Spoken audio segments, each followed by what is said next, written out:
ഒരിടത്തൊരു വീട്ടിൽ കിട്ടു എന്നൊരാൺ നായയും മിട്ടു എന്നൊരു പെൺനായയും ജീവിച്ചിരുന്നു. കിട്ടു വളരെ ബുദ്ധിശാലിയും സൂത്രക്കാരനുമായിരുന്നു. കിട്ടുവിനും മിട്ടുവിനെ ജീവനായിരുന്നു. അവൾക്ക് വേണ്ടി എന്തും ചെയ്യാൻ കിട്ടു തയ്യാറായിരുന്നു. ഒരു ദിവസവും മിട്ടുവിനൊരാഗ്രഹം, കുറച്ചു മീൻ തിന്നാൻ. മിട്ടു കിട്ടുവിനോട് കാര്യം പറഞ്ഞു. കിട്ടു, എനിക്കൊരു ആഗ്രഹം സാധിച്ചു തരുമോ? എന്താണെങ്കിലും പറയൂ. എന്നാലേ എനിക്ക് കുറച്ച് മീൻ തിന്നാൻ തോന്നുന്നു. അതൊരു വലിയ കാര്യമാണോ? നിനക്ക് മീൻ വേണമെങ്കിൽ അത് കൊണ്ടുവന്നിട്ട് തരും. വേറെ കാര്യം. അങ്ങനെ കിട്ടു മീൻ പിടിക്കാനായി പുഴയിലേക്ക് പുറപ്പെട്ടു.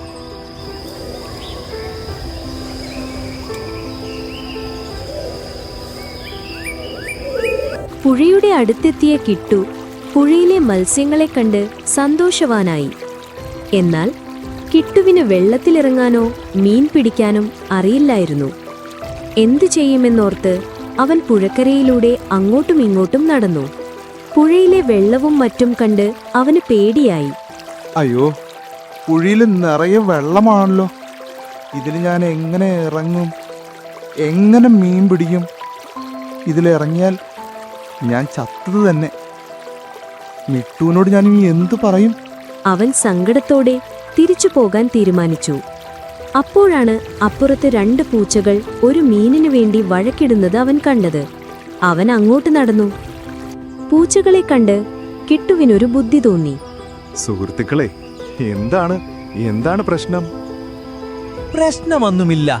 ഞങ്ങൾ 2 പേരും ചേർന്ന് ഒരു മീനെ പിടിച്ചു. ഇതിപ്പോൾ എങ്ങനെ ഭാഗം വയ്ക്കണമെന്നറിയുന്നില്ല. ഒന്നും അറിയാനില്ല. ഈ മീൻ എന്റേതാണ്.